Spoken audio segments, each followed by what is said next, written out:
Okay, Up to you. सारी बहनों को जय मसीह की।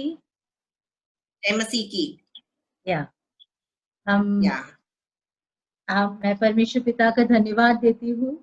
इस प्रकार मैं पुणे पहुंच गई उदयपुर से। मैंने कभी नहीं सोचा था, परंतु ये खुदा की बहुत बड़ी योजना है कि इस प्रकार हम मिल सके। हाँ, मैं परमेश्वर का धन्यवाद देती हूँ प्रभु की योजनाओं के लिए। और जब हम ऐसे कठिन समय से होकर के गुजर रहे हैं, सब कुछ हालात बहुत खराब है, परंतु फिर भी मैं सोचती हूँ हम में से हर एक की ये व्यक्तिगत एक गवाही है कि परमेश्वर ने हमें अपने लहू में छिपा के रखा है। हालेलुया। परमेश्वर ने हमें सुरक्षित रखा है।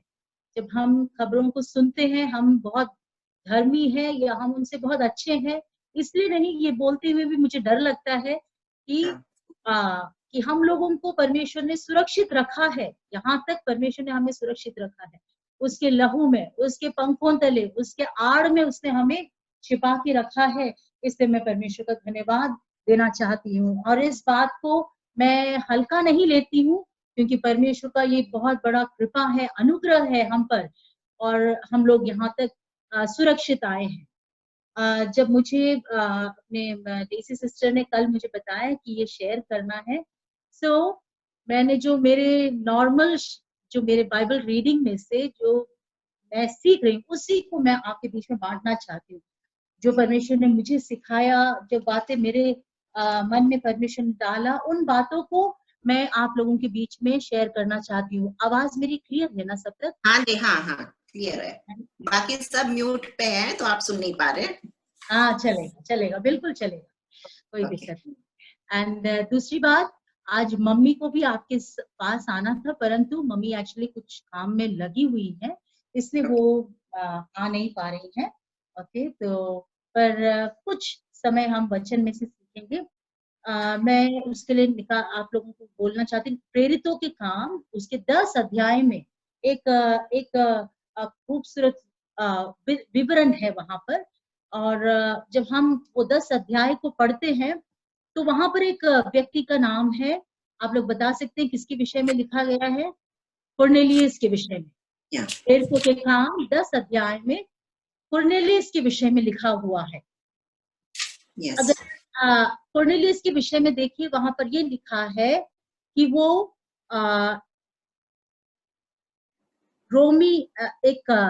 रोमी सरकार का एक सरकारी व्यक्ति था, एक बहुत बड़ा अफसर था। दूसरी बात यहाँ लिखा है, दूसरे आयत में देखिए, प्रेरितों के काम 10 की दूसरे आयत में देखिए लिखा है, वो भक्त था, अपने सारे घराने समेत परमेश्वर से डरता था, यहूदी लोगों को बहुत दान देता था, बराबर परमेश्वर से प्रार्थना करता था। ओके, सो ये जो गुण कुरनेलियस के विषय में लिखा है, ये एक एक बहुत अच्छी बातें हैं। एक भक्त व्यक्ति था, अपने सारे घराने समेत वो परमेश्वर से डरता था, यहूदी लोगों को वो बहुत दान दिया करता था, और बराबर परमेश्वर से प्रार्थना भी करने वाला एक व्यक्ति था। और उसके पेशे से अगर हम देखें तो कुरनेलियस जो था वो रोमी एक ऑफिसर था, एक बहुत बड़ा ऑफिसर। हमारे समझने के लिए हम ये समझ सकते हैं कि वो एक बहुत बड़ा ऑफिसर था। उसके चरित्र के विषय में भी लिखा है, वो बहुत ही एक एक्स्ट्राऑर्डिनरी कैरेक्टर वाला एक पर्सन था, और परमेश्वर का आराधक भी था। वो परमेश्वर का भय मानने वाला व्यक्ति था, प्रार्थना करने वाला व्यक्ति था, अपने घर के सारे लोगों के साथ मिल करके वो प्रार्थना करता था। गरीबों के प्रति उसके मन में एक अच्छी भावना थी, वो गरीबों को दान देने वाला व्यक्ति था, और बहुत ही एक धार्मिक व्यक्ति, धार्मिक यानी कि धर्म के मामले में वो भूखे और प्यासे एक व्यक्ति था। सो ये सारी बातें बहुत अच्छी बातें हैं जो हमारे जीवन में भी होना चाहिए। हमारे लिए भी ये गवाही एक एक अगर उसमें हम देखेंगे तो एक अच्छी गवाही कुरनेलियस की थी। जबकि ऐसा लिखा है वो एक यहूदी व्यक्ति नहीं था। उस समय पर यहूदी, रोमियो, ये सारे डिफरेंशिएशन बहुत था, अलग अलग करके इनको देखा जाता था। और उसके बाद कुरनेलियस के विषय में लिखा है कि वो बहुत दान करने वाला, दान करने वाला और गरीबों के प्रति एक अच्छा मन रखने वाला व्यक्ति था। एक सेकेंड में अपने इंग्लिश बात।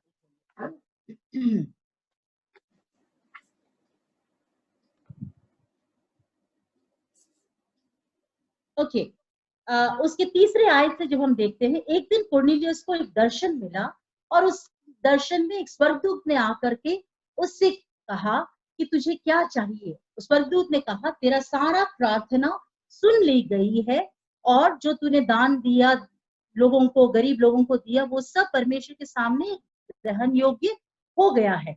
ओके, और ये कहने के बाद वो स्वर्गदूत जो है कुरनेलियुस से कहता है, अब तुम कुछ लोगों को शिमोन के पास भेजो, योपा में शिमोन के पास भेजो। ओके, सो कुरनेलियुस के विषय में जब हम देखते हैं, वो अच्छा काम करने वाला व्यक्ति था। हम भी अभी इस समय में जब ऐसा कोरोना वायरस का चल रहा है, हम लोग भी, हम में से कई लोग अच्छे कामों में लगे हुए हैं। परंतु एक बात परमेश्वर ने मुझसे कहा कि अच्छा काम अच्छा है, परंतु वो सब कुछ नहीं।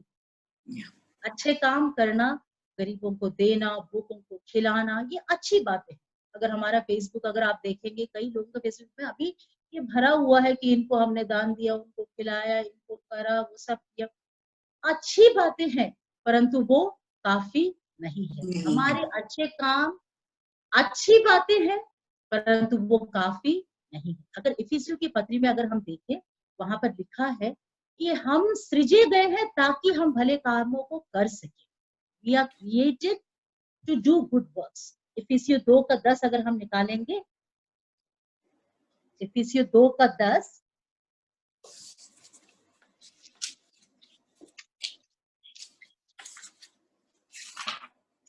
क्योंकि हम उसके बनाए हुए हैं और मसीह यीशु में उन भले कामों के लिए हम सृजे गए हैं। भले कामों के लिए परमेश्वर ने हमें सृजा है, परंतु कुरनेलियुस की कहानी से हम ये सीखते हैं कि हमारा भला काम ही काफी नहीं है, कुछ और भी हमको चाहिए। ओके, सो प्रार्थना के विषय में मुझे कहना नहीं है। प्रार्थना के लिए बाइबल में लिखा है, हर समय हमको प्रार्थना करना है, निरंतर हमको प्रार्थना करना है। अभी कोरोना वायरस का समय है, हम लोग सब अपने अपने घरों में हैं, तो भी मुझे ऐसा लगता है शायद हम बहनों को अभी भी शायद समय नहीं मिलता होगा प्रार्थना करने के लिए। कई बार इस बात से मैं भी स्ट्रगल करती हूँ प्रभु, कि हम सोचते हम एक कोने में बैठे शांति से बैठ करके हम प्रार्थना करें, परंतु वो भी एक है। परंतु अगर हमें वो समय नहीं मिलता है कि हम शांति से बैठ के प्रार्थना करें, तो हम चलते फिरते भी हम प्रार्थना कर सकते हैं। जब हम अपने रसोई का काम कर रहे हैं, तो भी हम प्रार्थना कर सकते हैं। जब हम अपने घरेलू काम कर रहे हैं, तो भी हम प्रार्थना कर सकते हैं। प्रार्थना के विषय में ये लिखा है कि हमको निरंतर प्रार्थना करना है। अपने कोठरियों को बंद करके भी हम प्रार्थना कर सकते हैं। निरंतर हमें प्रार्थना करना है। हालेलुया, हालेलुया। आमेन। सो कुरनेलियुस के विषय में लिखा है कि जब स्वर्गदूत ने आकर के कहा कि तुम अपने कुछ लोगों को योपा भेजो, सिमोन के पास भेजो, और वहां पर तुम्हारे लिए जो पतरस जो है कुछ संदेश रखा है। ओके, तो कुरनेलियुस क्या करता है, अपने 3 लोगों को वो पतरस के पास भेजता है। अब वहां पर क्या हो रहा है, पतरस को मालूम नहीं है कि कुरनेलियुस के लोग ऐसे उससे मिलने के लिए आ रहे हैं। ओके, वो आप देखिए 9वें आयत से देखिए, वहां पर पतरस को एक दर्शन मिलता है। हमने इससे पहले देखा कि कुरनेलियुस को एक दर्शन मिलता है, स्वर्गदूत आता है, कुरनेलियुस से कहता है कि तूने जो भी अच्छा काम किया वो बहुत अच्छा, परमेश्वर ने उसको ग्रहण कर लिया है, परंतु कुछ और बाकी है। उसके लिए तुम्हें क्या करना है, तुम्हारे 3 लोगों को भेजो, योपा भेजो, एक अलग शहर है, पतरस से मिलने के लिए भेजो, और वहां पर पतरस तुम्हारे लिए कुछ संदेश दे। अब हम चलते हैं दूसरे शहर पे। दूसरे शहर पर क्या हो रहा है, पतरस बैठा हुआ है, दोपहर का समय है, वो छत पर जाता है। किस बात के लिए जाता है, छत पे प्रार्थना करने के लिए जाता है। मैंने अभी थोड़ी देर पहले बोला, हम सब जगह पर हर समय में हम प्रार्थना कर सकते हैं। हमको इस बात से शोकित होने की जरूरत नहीं। कई बार मैं शोकित होती हूँ, मुझे इच्छा होती है कि मैं घंटों बैठ के एक शांत वातावरण में प्रार्थना करूं, परंतु मेरे लिए व्यक्तिगत रूप में, ये आपकी कहानी नहीं होगी, आप में से कई लोग घंटों प्रार्थना करने वाले होंगे, परंतु मैं अपनी बात बताती हूँ, मुझे कई बार ऐसे शांत वातावरण नहीं मिलता जहां मैं घंटों बैठ के प्रार्थना करूं। तो मैं परमेश्वर से पूछती हूँ कि प्रभु मेरे लिए क्या, मैं क्या करूं? परमेश्वर कहते तुम जहां पर खड़ी हो, तुम रसोई कर रही हो, तुम प्रार्थना कर सकती हो, बर्तन मांज रही हो, तुम प्रार्थना कर सकती हो। यहाँ पतरस को हम देखते हैं, वो छत के ऊपर चला गया प्रार्थना करने के लिए, एकांत, मैं और मेरा परमेश्वर, जहां पर है हम परमेश्वर से बातचीत कर सकते हैं। सो पतरस छत के ऊपर गया प्रार्थना करने के लिए, परंतु क्या हुआ, आपके और हमारे जैसे वो भी थोड़ा थका हुआ था, वो वहां पर सो गया। परंतु परमेश्वर ने उसे छोड़ा क्या? फिर भी परमेश्वर उससे प्रेम करता था, इसलिए परमेश्वर ने क्या किया, उसको एक बहुत अजीब एक दर्शन उसको दिखाया। क्या दर्शन दिखाया? स्वर्ग से एक चादर जैसी एक चीज स्वर्ग से नीचे उतरी, और उसमें क्या था, हर प्रकार के 4 पांव वाले जानवर, 2 पांव वाले जानवर, अलग अलग प्रकार के जानवर उस कपड़े में से स्वर्ग से उतर करके नीचे आ रहा है। तो अभी जैसे आप मुझे देख रहे हैं, वैसे पतरस ने भी देखा और बोला, प्रभु ये क्या निकल के आ रहा है स्वर्ग से, ये क्या उतर रहा है? जानवर। और पतरस को क्या आवाज आती है वहां पर, कि तू इसको काट और तू इसको खा। कहां पर है वो आयत? या 13वां आयत में देखना, 10 के 13 में लिखा है, एक स्वर्ग से आवाज आई और क्या कहा कि पतरस इसको तू खा, इसको बना और इसको तू खा। पतरस एक यहूदी था, वो बोला कि प्रभु ऐसी चीजें तो मैं कभी खा ही नहीं सकता, क्योंकि उनके नियम अनुसार ऐसे जानवरों को खाने से वे अशुद्ध हो जाते हैं। अगर हमको अभी जैसे हमारे यहाँ पर अगर हम किसी जो खाते नहीं है ऐसे लोगों को हम बोले खाओ, तो वो मानेंगे थोड़ी, वो क्या कहेंगे, नहीं हम तो कभी खाते नहीं है। पतरस ने भी ऐसे ही हमारे और आपके जैसे ही उसने क्या किया, जवाब दिया कि प्रभु ऐसी चीज तो मैं कभी खा नहीं सकता, हमारे नियम में भी नहीं है कि हम ऐसी चीजों को खाएं। परंतु वो शब्द क्या कहा, जो स्वर्गीय शब्द था, उसने कहा, स्वर्गीय वाणी हुई कि जो मैंने शुद्ध किया है उसको, वो शुद्ध है। मतलब जिस चीज को मैंने शुद्ध कर दिया है, स्वर्ग से ये वाणी हुई पतरस को, जिस चीज को मैंने शुद्ध किया है वो अभी शुद्ध है, अशुद्ध नहीं है, तुम उसको खा लो। और 3 बार ये शब्द, 3 बार पतरस ने कहा कि प्रभु ये चीज खाने को मत बोलो, कुछ दाल चावल हो, साग पात हो, जो मैं रोज खाता हूँ उस चीज को बोलो तो मैं खा लूं, इतनी अजीब सी चीज आप क्या मुझे बोल रहे हो? परंतु 3 बार वो स्वर्गीय वाणी हुई कि तुम उसको बना के तुम उसको खाओ। और पतरस सोच ही रहा था कि प्रभु मैं इसको क्या करूं, मैं कैसे करूं? तब तक क्या हुआ, अब आप जोड़िए कर्नेलियस, कि तुम जाओ पतरस से जाके मिलो। उसके लोग क्या हो गए, तब तक आकर के पतरस के गेट के सामने खड़े हुए हैं, और पतरस को परमेश्वर कहता है तुम जाओ और जाकर के तुम उठो, अपनी नींद से उठो, जाके अपना गेट खोलो, तुमसे मिलने के लिए कुछ लोग आए हैं। मैं इस बात को मैं इस बात के लिए परमेश्वर का धन्यवाद देती थी कि प्रभु जब हमसे बातचीत करता है, जब हमको कुछ दर्शन देता है, कई बार हमको समझ नहीं कि प्रभु हमसे क्या बोल रहा है। हम जो चीज रोज करते हैं या बराबर करते आ रहे हैं, उन चीजों को करने के लिए हम बहुत उत्साहित रहते हैं। हमको प्रार्थना करने के लिए बोलो, चर्च जाने के लिए बोलो, खंजरी बजाने के लिए बोलो, बाइबल पढ़ने के लिए बोलो, आयत पढ़ने के लिए बोलो, ये सारी काम करने के लिए, क्योंकि हम रोज करते हैं, है ना, हम रोज करते हैं, उन चीजों को करते ही रहते हैं, तो हम बिल्कुल खुश हैं। परंतु एक एक्स्ट्रा चीज अगर प्रभु हमसे बोलता है कि जा आज तो उसके लिए प्रार्थना कर, तो हम कितना शक और शंका हमारे परमेश्वर के सामने डालते हैं कि प्रभु वो, मैं आपको बताऊं मेरी एक गवाही, हम कुछ समय पहले, कुछ साल पहले परमेश्वर ने मुझसे कहा कि तुम, सुनाई दे रहा है ना आपको? यस यस, हाँ हाँ सुनाई दे रहा है। हाँ, कुछ समय पहले परमेश्वर ने मुझे कहा कि हमारे यहाँ पर कुछ उच्च जाति लोग हैं जिनको हम चौहान बोलते हैं, उस जाति के लिए प्रार्थना करने को कहा। तो मुझे बिल्कुल अटपटा से लगा। मैंने बोला प्रभु आज तक उस जाति में से कोई विश्वास में ही नहीं है, और जो जिसके लिए प्रार्थना करने के लिए कहा था वो बहुत ही एक उच्च श्रेणी वाली एक बहन थी, और एक बहुत इन्फ्लुएंशियल, मतलब बहुत नाम और बहुत काम किए हुए, बहुत बड़े जिसको हम बोलते हैं, हम हमारे सोच समझ में वो कभी भी प्रभु को जान नहीं सकते ऐसे व्यक्ति। परंतु प्रभु ने मुझे बार बार याद दिलाया तुम उनके लिए प्रार्थना करो। अभी तक वे लोग विश्वास में नहीं आए हैं, परंतु कई लोग उस जाति में से मैंने देखा परमेश्वर को ग्रहण किया है। हालेलुया। जब परमेश्वर हमसे कुछ काम करने को बोलता है, कई बार हमें लगता है कि ये तो मैंने आज तक किया ही नहीं है, मैं कैसे इसको करूं। जैसे पतरस ने बोला कि मैंने आज तक ऐसी चीज खाई नहीं है परमेश्वर।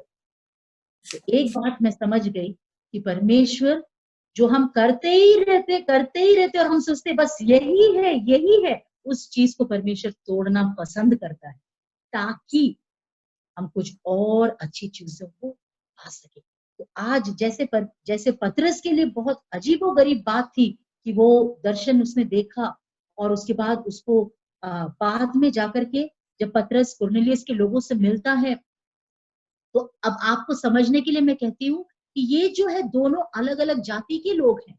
पतरस जो है वो कुरनेलियस की जाति के लोगों के साथ कभी नहीं मिलता था, क्योंकि उसके समाज का वो विरुद्ध था ये बातें। परंतु जब परमेश्वर ने कहा, पतरस की एक अच्छी बात ये थी कि उसने क्या किया, मान लिया परमेश्वर की बात। हमको भी ये जरूरी है कि जब परमेश्वर हमसे कुछ बात कहता है तो हम उन बातों को, परमेश्वर की बातों को हम माने।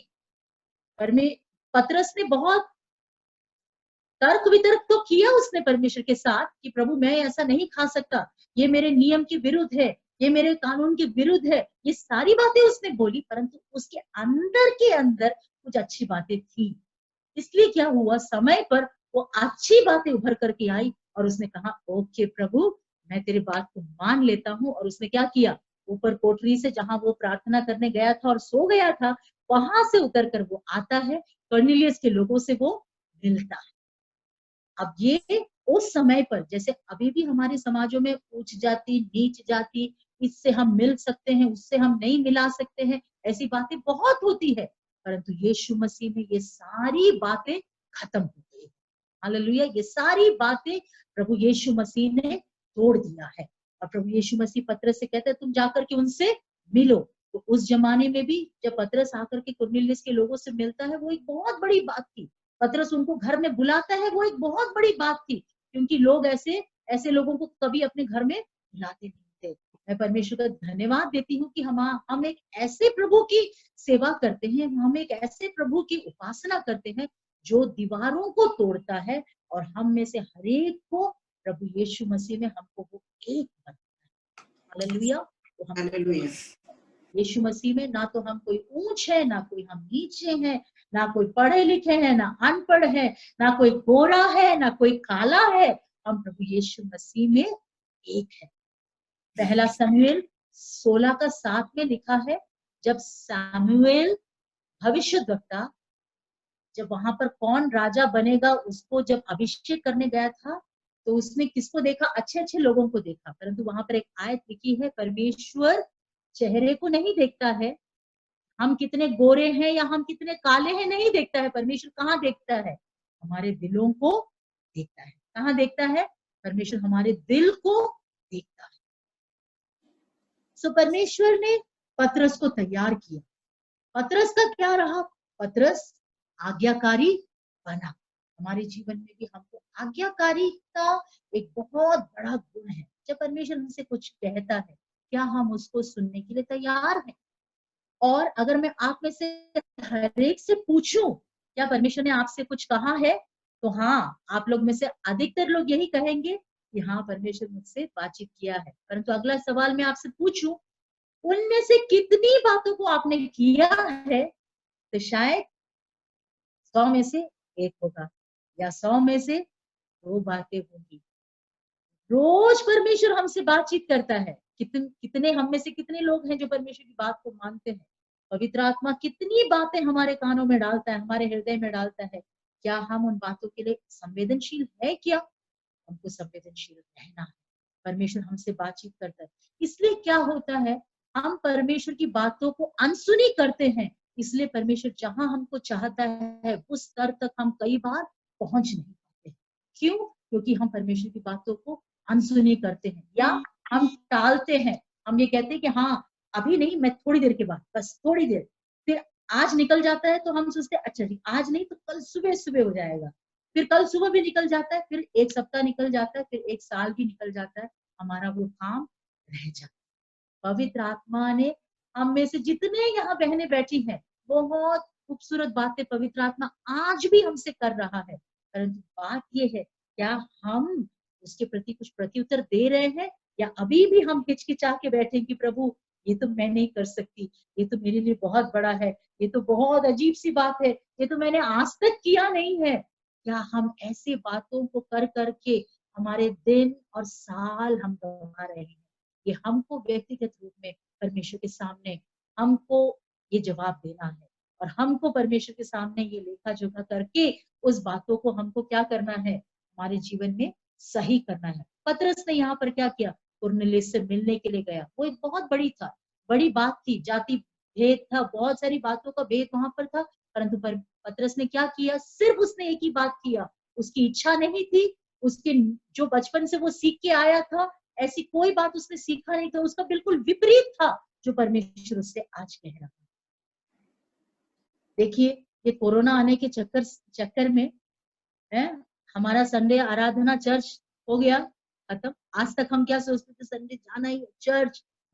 सही बात है, मैं ये नहीं कह रही चर्च नहीं जाना, परंतु जब परिस्थिति ऐसी आई तो क्या हम अपने घरों में आराधना कर सकते हैं कि नहीं कर सकते? कर सकते हैं। हम अपने घरों में आराधना कर, हम अपने झुंडों के साथ मिलकर के आराधना कर रहे हैं। हाँ, कोरोना आने के कारण ही आज मैं आप बहनों के साथ इस प्रकार से बैठ करके बात कर रही हूँ। कितनी सारी बातें जो हम तैयार नहीं थे, हमने कभी सोचा ही नहीं था ऐसा कुछ होगा, परंतु आज प्रभु हमसे करवा रहा है। क्या हम उसके लिए हाँ कहने के लिए, क्या हम उसके लिए तैयार हैं क्या, वो परमेश्वर हमसे पूछ रहा है। ओके, आज तक ओके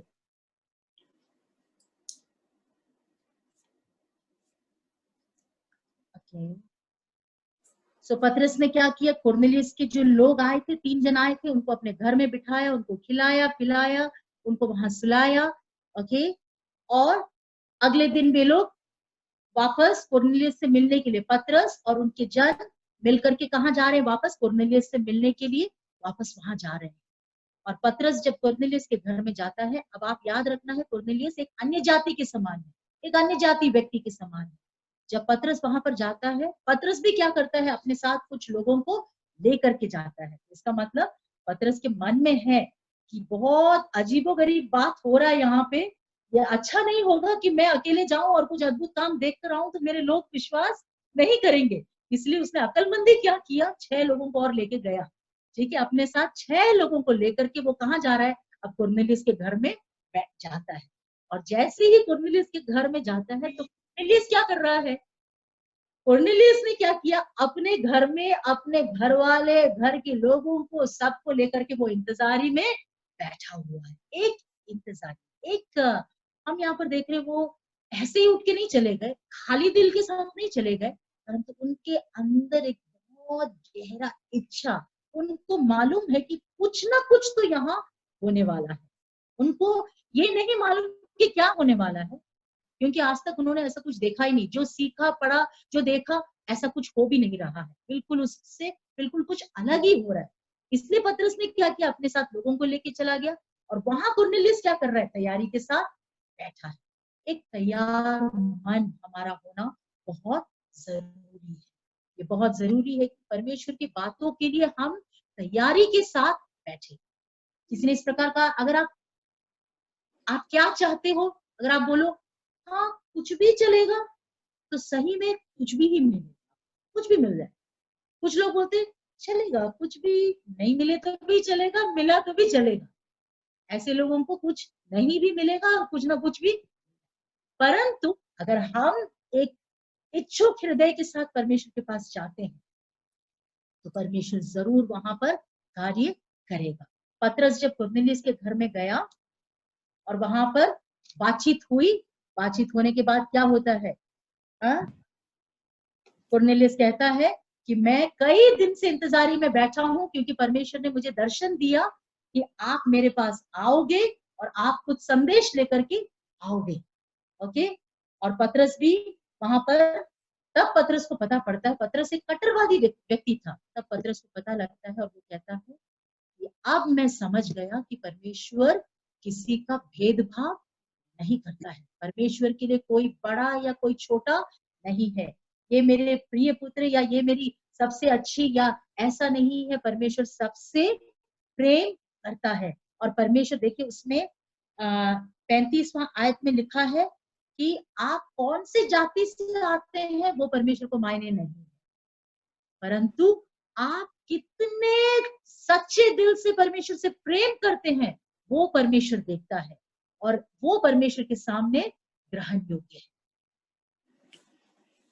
इसका मतलब परमेश्वर हमारा क्या कहना चाहिए, हाव भाव को नहीं, हम कितने आत्मिक दिखते हैं उसको नहीं, परंतु कहाँ देखता है? हमारे दिल के गहराइयों में वो देखता है।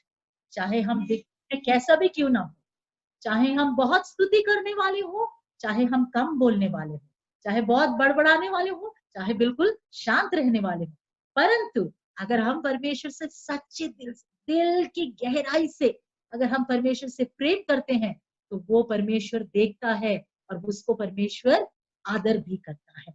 हालेलुया। हालेलुया। उसके बाद हम देखते हैं कि अभी पतरस कहाँ पर है? कुरनेलियस के घर में है।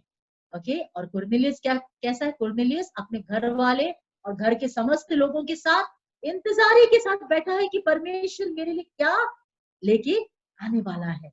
और वहां पर परमेश्वर फिर पतरस संदेश देना शुरू करता है। आज तक कुरनेलियस ये सोचता था कि जिसकी वो सेवा करता है वही प्रभु है, जिस राजा की वो सेवा करता है वही प्रभु है, परंतु पतरस उसको समझाता है। देखिए, हमने शुरू में पढ़ा कि कुरनेलियस जो था वो प्रभु का भाई मानने वाला व्यक्ति था, प्रभु को जानता था, परंतु जब हम इस अध्याय को पढ़ लेते हैं तब हमको समझ में आता है कि कुरनेलियस प्रभु को जानता तो था, परंतु वो काफी नहीं था, थोड़ा और जानना बाकी था। इसलिए पवित्र आत्मा क्या करता है? पतरस को भेजता है। एक बहुत बड़ी कहानी वहां बन जाती है। पतरस को भेजता है। पतरस आकर के कुरनेलियस को कहता है कि तू जिस राजा की सेवा करता है वो प्रभु नहीं है, परंतु यीशु मसीह ही प्रभु। आज जैसे हम कईयों को सुसमाचार सुनाते तो वो बोलते ना, ये भगवान वो भगवान, वो सब कुछ प्रभु है, उसके बीच में यीशु मसीह भी प्रभु है। नहीं, उस संदेश को पतरस यहाँ पर कुरनेलियस को बताता है कि सबके बीच में एक यीशु मसीह नहीं है, यीशु ही है। हालेलुया। हालेलुया। कुरनेलियस प्रभु को जानता था, परंतु वो जानकारी काफी नहीं थी, थोड़ा और जानना बाकी। मैं सोचती हूँ मुझे सुनने वाले जितने भी बहनें, इंक्लूडिंग मी, मुझे भी, मैं अपने आप को भी स्थान में रखती हूँ। हम सब अपने प्रभु को जानते हैं, क्योंकि हम में से कई लोग बचपन से प्रभु यीशु मसीह के नाम लेने वाले, या कुछ लोग ऐसे भी होंगे जो अभी यीशु मसीह को जाने हैं। हम सब जानने के अलग अलग स्तर में है। प्रभु को, हमारे प्रभु को जानने के अलग अलग स्तर पर हम हैं। कुरनेलियस के विषय में वो बहुत अच्छा व्यक्ति था, प्रभु का भाई मानने वाला, सब कुछ उसके लिए अच्छा लिखा गया है, परंतु वो जितना जानता था उसकी जानकारी काफी नहीं था। मैं सोचती हूँ ये जो समय हमको मिला है इस कोरोना के दौरान, हमको घर पर बैठने का, एक स्वस्थ मन के साथ और एक शांत मन के साथ अपने घर में बैठने का, हमारे दरवाजे बंद है, हमारे गेट बंद है, कोई आने जाने वाले नहीं है, ये समय जो हमको मिला है, हम में से जितनी बहनें मुझे सुन रहे, हम सब कह सकते हैं कि हाँ, हम प्रभु को जानते हैं। सही बात है, मैं भी अपने प्रभु को जानती हूँ, परंतु आज पवित्र आत्मा हमसे कहता है कि जितना हमने जाना है वो शायद काफी नहीं है, थोड़ा और हमको जानना है। हालेलुया। थोड़ा और हमको हमारे प्रभु को जानना है। और हम वो कैसे जान सकते हैं? हम जब अपने प्रभु के करीब आएंगे, जब हम उन कोठरियों को बंद करेंगे, प्रार्थना में लगेंगे, अपने मनों को शांत करेंगे, अपने प्रभु के करीब आएंगे, अपना पूरा ध्यान हम प्रभु पर लगाएंगे, हम अपने प्रभु को थोड़ा और जान सकते हैं। कई बार हमारी एक भाषा शैली होती है कि हमारा प्रभु कितना महान है, उसको जानना तो कितना मुश्किल है। कौन जान सकता है इस प्रभु को, है ना? हमारा प्रभु इतना महान है कि कौन जान सकता है हमारा प्रभु कैसा है। परंतु पवित्र आत्मा हमसे कहता है कि हम प्रभु को जान सकते हैं। सही बात है, वो महान है, वो महान है। हमारे और आपके बुद्धि में सीमित रहने वाले एक प्रभु नहीं, वो महान है। परंतु ये भी एक सत्य है कि हम उस प्रभु को जान सकते हैं। कैसे जान सकते हैं? जितने हम उसके करीब आएंगे, जितने हम हमारे दिलों को हम खोलेंगे, जितने हम पवित्र आत्मा के प्रति संवेदनशील रहेंगे, जितना हम अपने कानों को पवित्र आत्मा के प्रति, हमारे कानों को हम ट्यून करेंगे, जैसे रेडियो को हम ट्यून करते हैं, है ना? रेडियो, हम अभी रेडियो वाले जमाना नहीं है, परंतु मैंने अपने पापा को देखा है, उनको सही चैनल पर जाने के लिए बहुत बारीकी से बैठ करके रेडियो को ट्यून करना पड़ता था। ट्यून करते करते करते करते करते फिर एकदम सही वो रेडियो स्टेशन पकड़ता था। उसी प्रकार ये एक ऐसा समय है जहां हमको पवित्र आत्मा के प्रति हमारे कानों को ट्यून करना है। पतरस ने जाकर के कुरनेलियस को, उसके घराने को यीशु मसीह के बारे में बताया, सिखाया, और वहां पर क्या हुआ?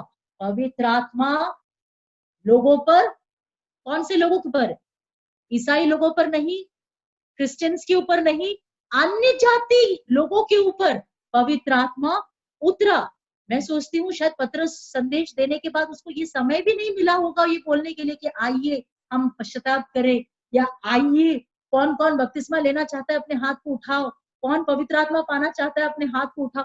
ये कुछ बोलने का टाइम ही नहीं मिला। याद रखिए, ये कैसे लोग थे?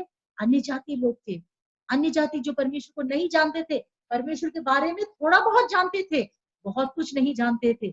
ऐसे लोगों के ऊपर क्या हुआ? संदेश सुनते सुनते पवित्र आत्मा उनके ऊपर उतरा और वे अन्य अन्य भाषा में बोलने। प्रेरितों के काम उसके 2 अध्याय है शायद,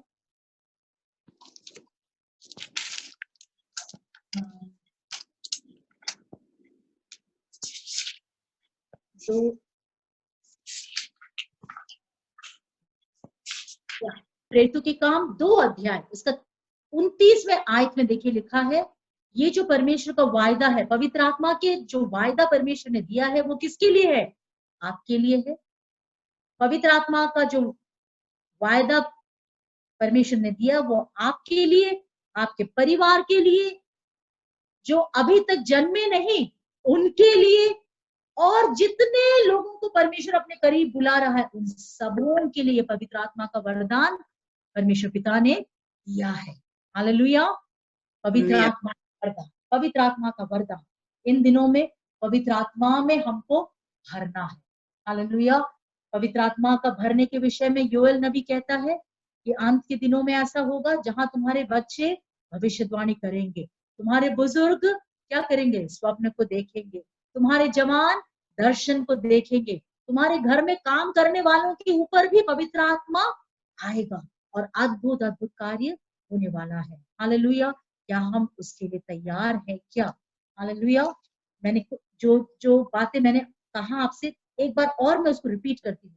कुरनेलियस एक भक्त व्यक्ति था, परंतु परमेश्वर का भय मानने वाला व्यक्ति था, परंतु वो काफी नहीं था, थोड़ा और जानना बाकी था। कुरनेलियस अच्छा कार्य करने वाला व्यक्ति था। हमारे जीवन में अच्छा काम ही करना काफी नहीं है, थोड़ा और भी उसमें बाकी है। परमेश्वर को हम सब जानते हैं, परंतु उतना काफी नहीं है। इन दिनों में हमको समय निकालना है कि हम परमेश्वर को और भी हम करीबी से जान सके और हम परमेश्वर पिता के प्रति आज्ञाकारी हम बन सके। परमेश्वर जो हमसे कहता है, इन दिनों में परमेश्वर हमसे बहुत सारी बातों को कह रहा है, उन बातों को हम लिख डालें। अगर हम लिखना पढ़ना नहीं जानते तो हम अपने दिलों में उसको संभाल के रखें और उसके लिए हम प्रार्थना करें। पतरस को बहुत अजीब सा दर्शन मिला, परंतु उसने क्या किया? उस दर्शन को पकड़ लिया और उसके प्रति वो आज्ञाकारी बन गया। हमारे चारों तरफ हम देखें, बहुत सारे ऐसे लोग हैं जो अभी तक परमेश्वर को नहीं जानते हैं। तो हमको क्या करना, उनके लिए प्रार्थना करना है, उनके लिए नाम लेकर प्रार्थना करने का एक अच्छा मौका है। क्यों ना हम अपने सरों को झुकाए, हम प्रार्थना करें कि प्रभु, हम में से जितने लोग पवित्र आत्मा से हम भरे हुए लोग हैं, प्रभु को जानने वाले लोग हैं, बपतिस्मा हमने लिया है, प्रभु में हम एक हो गए हैं, परमेश्वर ने हमें हर प्रकार की स्वर्गीय आशीषों से भरा है, अच्छे कामों के लिए सृजा है, परंतु वो काफी नहीं है। हमको क्या करना है इन दिनों में, हमारे दायरे को थोड़ा और बढ़ाना है, प्रार्थना में थोड़ा और बढ़ाना है, ऐसे लोगों के लिए प्रार्थना करना है जो आज तक प्रभु में आए नहीं है। और अगर हम पवित्र आत्मा से प्रार्थना करेंगे, पवित्र आत्मा हमें दिखाएगा किन लोगों के लिए प्रार्थना करना है। जैसे कुरनेलियस पतरस से मिला, पतरस कुरनेलियस से मिला, अगर हम परमेश्वर के प्रति आज्ञाकारी होंगे, परमेश्वर हमारे रास्ते भी ऐसे ऐसे लोगों को लाएगा जो हमारे दर्शन को कंफर्म करेंगे, जो हाँ में हाँ मिलाएंगे कि हाँ, परमेश्वर ने मुझसे भी कहा था, क्या परमेश्वर ने आपसे भी वही बात कहा? हाँ, और परमेश्वर के नाम की महिमा पर होगी। क्या हम एक क्षण लेकर के प्रार्थना